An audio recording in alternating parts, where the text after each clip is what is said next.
or HDTV? You know the ones where a homeowner guts his house or puts a major addition on the back? Well, these projects aren't for everyone, but our guest today is an electrical engineer who recently took on the challenges of designing and constructing a 16 by 20 custom shed of his property in southern western Connecticut. The project took over a year to complete, and he'll join us today to tell us about it. The Humanities Communication Arts Department at Norwalk Community College presents the new director show that introduces you to television's future writers, directors, and personalities. And now, join our host, Jessica Rivera, to meet the new next director. Thank you for joining us for today's edition of The New Directors. All the people involved with this program are students in the television production course and are directing, switching, controlling audio, operating cameras, and acting as talent for the first time today. The guests you are about to meet are students who, when not on camera, are behind the scenes working hard to bring this program to you with as few mistakes as possible. Each student will write and direct 4 different productions.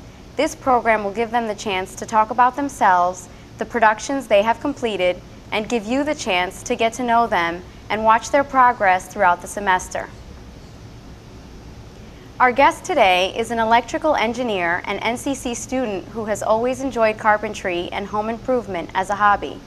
Recently, he took on a little more ambitious project, designing and building a 16 by 20 custom shed in the backyard of his home in Fairfield County. We'd like to welcome Doug Sutherland to our show today. I'm very happy to be here. So, we understand that you recently had a chance to test your carpentry skills building a custom shed in your backyard. Can you tell us a little bit about how this came about and what it was like taking on such a big project?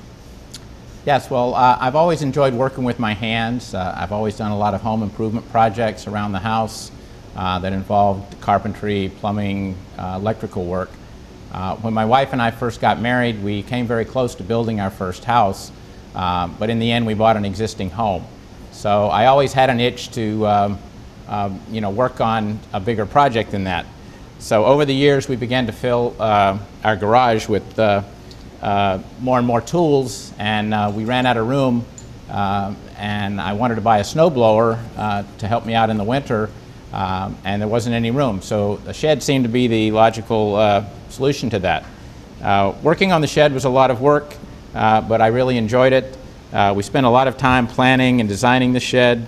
We bought a plan online, customized it to match our home, and we decided to build the shed on a cement slab. So I drew up a slab design and hired a local mason to pour the foundation.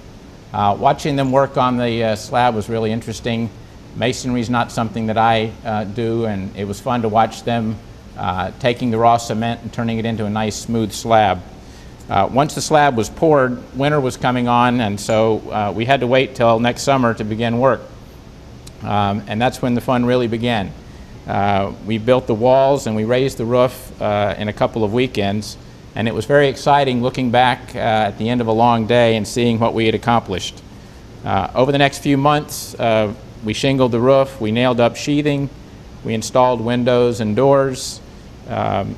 We even added a copper-clad cupola with a weather vane on top. I installed a mortarless brick veneer product on the shed to match the brick on our house. After installing siding and putting on a coat of paint, I then did a little bit of landscaping, and then the project was complete. Looking back now, I kind of really miss working on it, but now I have room in my garage for my snowblower, and I have a lot of satisfaction knowing I did most of the work on this project myself. Could you tell us why you decided to take the TV production course? Yes, well, outside of work, I'm very involved in local and national politics. And a few years ago, I joined the Fairfield chapter of a group called Democracy for America. And the person that runs this group, he came up with the idea of creating a public access cable TV show to highlight local issues. And he had taken several of the TV production courses here at NCC, and he suggested that I could take the TV1 course and then join their DFA TV production team. And so I signed up for the course. What are some of the most useful things you've learned in the TV production course? Well, first we learned how to use a video camera. I've been an amateur photographer most of my life, but I've never done a lot of work with a video camera outside of just point and shooting videos of my family and friends. So I gained an appreciation of how to use a video camera to get professional results. I learned the basic elements of composition, which are things that I've known about in still photography, but they apply equally well and are equally important for capturing video. I learned how to create a basic video sequence. This was something that I had never done before, and in the process of that I learned how to do video editing using Avid. And finally, I learned about live TV production in the studio. We got to learn all of the different jobs involved in putting together a TV show, directing, camera work, running the soundboard and the teleprompter, running the switcher, the title machine, the Avid machine. And doing all this, I really gained an understanding of how important teamwork is in this effort. Tell us about the productions you created for the TV1 class, the Learning Project, the Action Sequence, the New England Seasonal Project, and the Orange Project.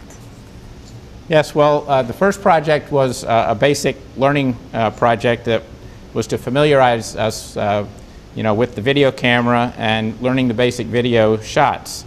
The long shot, the medium shot, the close-up, the one shot, the two shot, over-the-shoulder shots.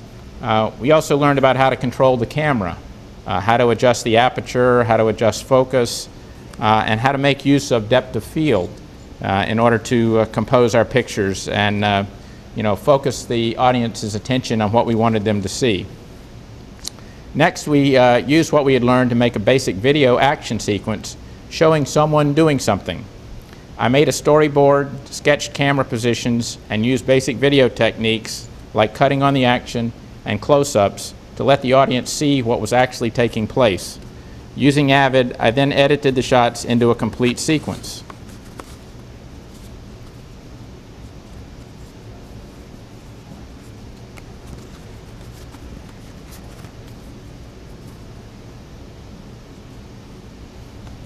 The third project was the Winter Project.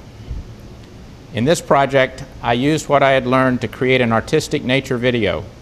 I had to demonstrate the 6 guidelines of good composition, simplifying the scene, the rule of thirds, using lines of grace and emotional lines, and framing techniques. I used camera techniques such as the poor man's dissolve and the rack focus, and continuous zoom ins and outs. I then edited these shots together and added titles and music. It was a lot of fun, and I was very pleased with the final result. In the Orange Project, I had to put it all together to produce a 3 to 4 minute video production about someone finding an orange and then losing an orange. I had to write a short screenplay, create a storyboard, select shot locations, camera angles, and find talent. I shot the video in my kitchen with my wife playing the lead role.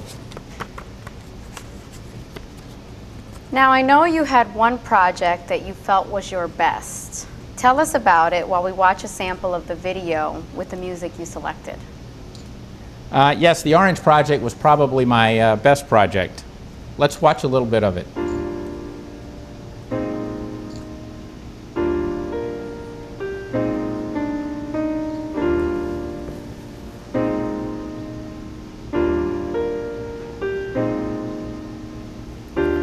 It took me a long time to come up with a story about finding and losing an orange. Since I'd never done anything like this before, I decided to keep it simple. I used my wife as the main character, and most of the action in the story took place in our kitchen. I created a storyboard and sketched out basic camera positions, assigned camera positions to each shot in the storyboard, and I then shot all the scenes from a given position without moving the camera. This made things move along rather quickly. Once all the shots were captured, I used Avid to edit them all together and add music and sound effects. It's not perfect, but for my first video production, I think it turned out pretty good. You mentioned the variety of things you've learned in the course. What was the most important skill you learned, and how will you put it to use? Well, it's hard to single out one thing that was the most important or the most interesting. I learned a lot of things in this course about video production. Probably the most interesting thing would be the editing of video using Avid. I think after editing these projects for the course, I'm ready to join the DFA TV crew and start producing videos for our public access cable TV show. It's going to be a progressive show, and we're calling it Stream of Conscience. So I hope you'll look for it on Cablevision coming in a few months. Absolutely. Today we got to meet someone who has a wide range of interests, from engineering to carpentry to local and national politics. We learned a little about his experience building a custom shed in his backyard. As a new TV director, he also hopes to apply what he has learned at NCC to create a public access cable TV show to highlight progressive issues in the local community. He also hopes to continue to hone his videographer skills and apply them to other private and political activities that may come his way.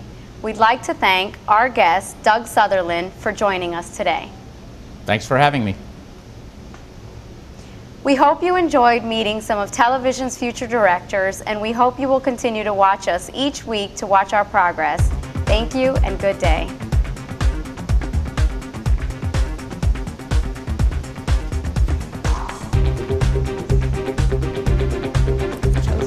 This has been the New Directors with your host, Jessica Rivera, directed by Dominic Cavito.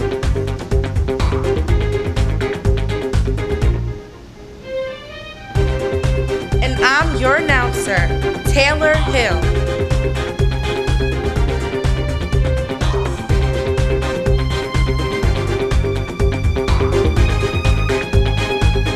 The New Directors is a Norwalk Community College student production.